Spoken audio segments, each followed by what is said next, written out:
শুভ সকাল বন্ধুরা, সবাই কেমন আছেন? আশা করছি ঈশ্বরের কৃপায় ভালোই আছেন এবং সুস্থ আছেন। আমিও মোটামুটি ভালোই আছি। আমার ভিডিওটা যে যেখান থেকেই দেখো না কেন, আশা করছি খুব খুব ভালো আছো এবং সুস্থ আছো। আর ভিডিওতে একটা লাইক দিয়ে দেখলে খুব আমার ভালো লাগবে। তো আমি ওর বাবা নেই, আর্য পায়েলের বাবা গেছে বাজারে। আমি এদিকে বাসি কাজকর্ম সেরে নিচ্ছি, নিয়ে পরে তারপরে কাজ, অনেক কিছু কাজও আছে বাকি। এই এলাম বোনের বাড়ির থেকে এলাম, অনেক কাজ বাকি আছে, সব কাজ করে যেতে পারিনি। আর পুজোর সময় তো বৃষ্টি হচ্ছিল, পুজোর মানে পরে, দুর্গা পুজোর সময় বৃষ্টি হয়নি, পুজোর কদিন পরে বৃষ্টি হয়েছে। এই লক্ষ্মী পুজোর মনে হয় রাত থেকে, হ্যাঁ লক্ষ্মী পুজোটাও সারা হয়েছে, তারপরেই বৃষ্টি। কী বৃষ্টি, মুষলধারে বৃষ্টি।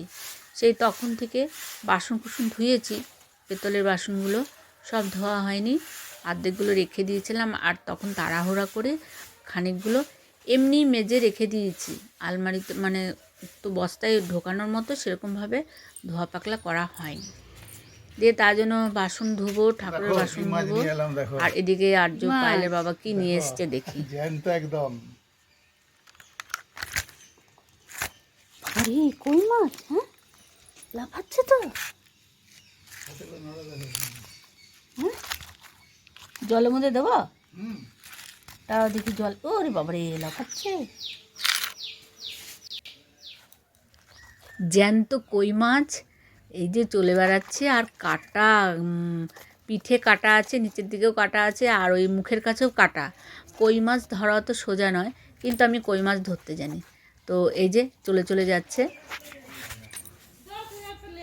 অনেক দিন পর এই কই মাছ নিয়ে এলো, বড় বড় কই মাছ।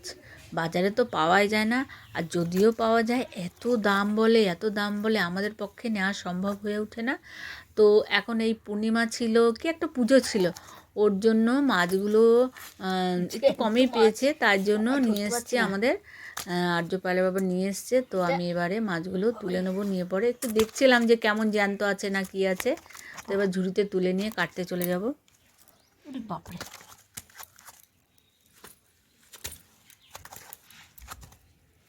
ও বাবা ধরতে পারছি না, কই মাছ, জ্যান্ত কই মাছ ধরতে পারছি না গো। ওরে বাপরে বাপরে বাপরে, ও বাবা বাপরে,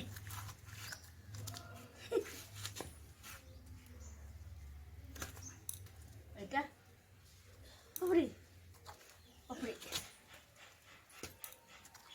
ওরে বাপরে বাপরে, বাবা কষ্টে ধরেছি। তুমি জানতে কি বড় মাছটা, ওরে বাবা কাটা দেবে, হ্যাঁ মানে সহজে মরে না।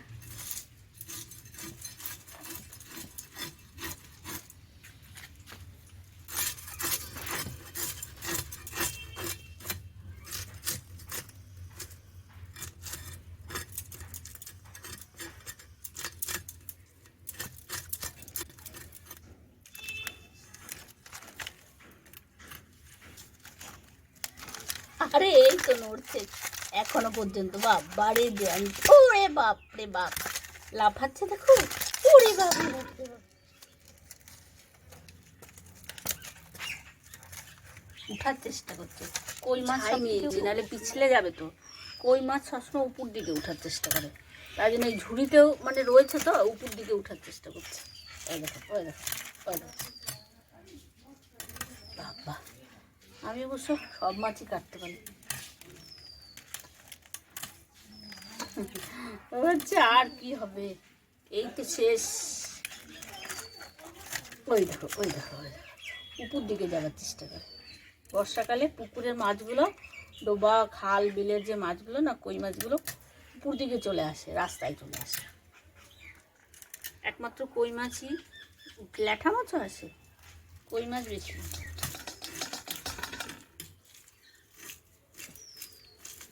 বাবা কাটা যাচ্ছে না,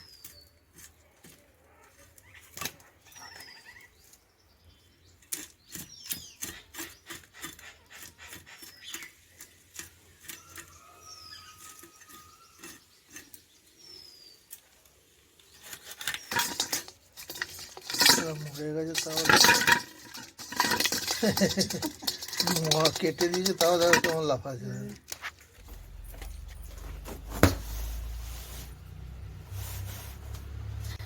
কই মাছ কি দিয়ে খাবে? কই মাছ ফুলকপি আলু দিয়ে ঝোল করো, ভালোই লাগবে, কারণ এখন নতুন ফুলকপি তো টেস্টি হবে। ভালোই এনেছে ফুলকপিটা। তাহলে ফুলকপি দিয়ে আলু দিয়ে ঝোল করি নাকি? হুম হুম। আর নুন হলুদ মাখিয়ে নিই।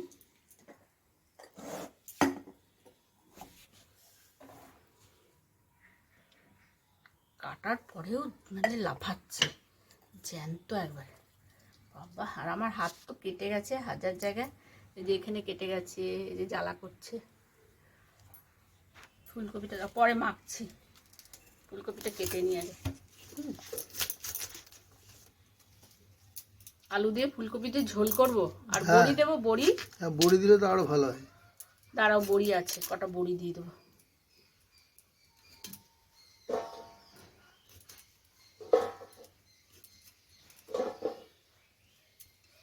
কই মাছের মধ্যে ফুলকপি আলু তার সাথে যদি বড়ি দেওয়া হয় খুব সুন্দর লাগে, খুব ভালো লাগে। ধনে পাতাও আছে মনে হয়, একটু ধনে পাতা দিয়ে দেবো লাস্টে, ভালো লাগে। তরকারিটা কেটে নিই, এবারে মাছগুলো ভেজে নিয়ে তারপরে রান্না বসাবো। চলো, তুমি ততক্ষণ স্নানটা করে এসো। হ্যাঁ ঠিক আছে। ফুলকপিটা একদম কচি, মানে ভালো আছে, সবুজ, ডান্টিগুলো সবুজ সবুজ কালা ফুলকপিগুলো ভালো হয়, দেশি আর কি, এখানকার লোকাল।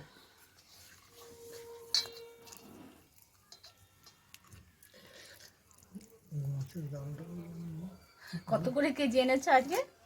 এটা সকালে 600 টাকা কেজি বিক্রি হচ্ছিল, 400 টাকা কেজি। এই 4টে মাছের দাম 200 টাকা। তাও ঠিক আছে, সস্তায় আছে নাকি? সস্তা 400 টাকা, সস্তা আর কি হলো, আমাদের কাছে বেশি। এই মাছটা অনেক বড়, প্রায় 1 বিঘত মাছটা, দেখো মাছটা অনেক বড়। সত্যি কই মাছটা হেভি মাছটা, লোকাল এবং মানে দেশি কই এটা, দেশি কই। আমার আঙুল থেকে 1 হাত হয়েছে। চলো,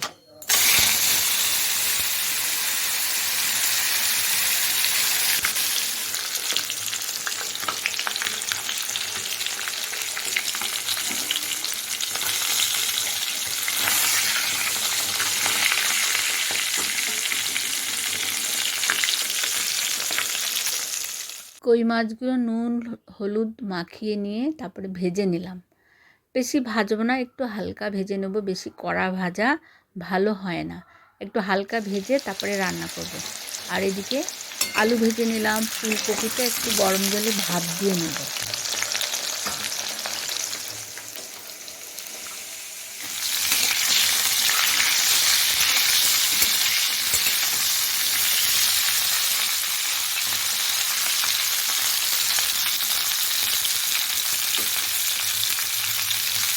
ফুলকপিটাও লাল লাল করে ভেজে নিলাম। আর এদিকে মশলা করে নিয়েছি, আদা বাটা, জিরা বাটা, শুকনো লঙ্কা, একটু টমেটো দিয়ে মশলাটা করে নিয়েছি, বেটে নিয়েছি আর কি। নিয়ে পরে হলুদ দিলাম একটু, আর একটু লবণ দেবো। এতে তাহলে মশলাটা হয়ে গেল। আর আমি ফুলকপিটা তো ভেজে নিয়েছি, আলু তো ভেজেই নিয়েছি। দিয়ে পরে এবার আমি কড়াইয়ে তেল দিয়ে দেবো, দিয়ে দেবো জিরে ফোড়ন, সাদা জিরে আর একটা তেজপাতা দিয়ে ফোড়ন দিয়ে মশলাটা ভালো করে কষিয়ে নেব। কষিয়ে নেওয়ার পর যখন কড়াই থেকে তেলটা ছেড়ে আসবে, একটু একটু এই যে তেল মোটামুটি হয়ে গেছে, আর বেশিক্ষণ লাগবে না। এবার আমি এই অবস্থাতেই আমি ফুলকপি আর আলু সব দিয়ে দেবো। কেন বলতে ওগুলো ভাজাই আছে, আর বেশি ভাজতে হবে না, কষতে হবে না, একটু কষিয়ে নিয়ে দিয়ে এবারে গরম জল করে রেখেছিলাম, গরম জলটা দিয়ে দেবো। দিয়ে বেশিক্ষণ লাগবে না রান্না করতে, কেন ফুলকপি আমি ভেজে নিয়েছি, আলুও ভেজে নিয়েছি, তাহলে ওগুলো তো হালকা ফুলকা সেদ্ধ হয়েই আছে। আর এইবারে শুধু মশলা দিয়ে কষিয়ে একটু একটু ফুটিয়ে নিলে, মাছগুলো দিয়ে ফুটিয়ে নিলে আমার হয়ে যাবে ফুলকপি।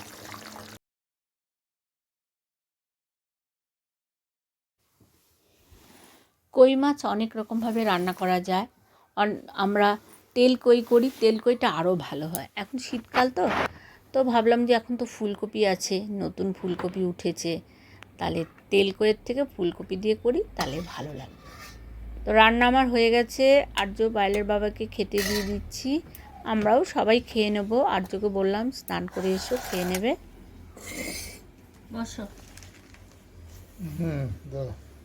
বসে যাও, তোমার বাবা তোমাকে দিয়ে দিচ্ছি।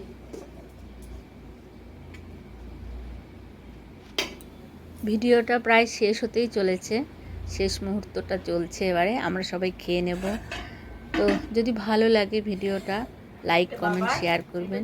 দেখা হচ্ছে পরের ভিডিওতে, ততক্ষণের জন্য ভালো থাকবেন, সুস্থ থাকবেন, বাই।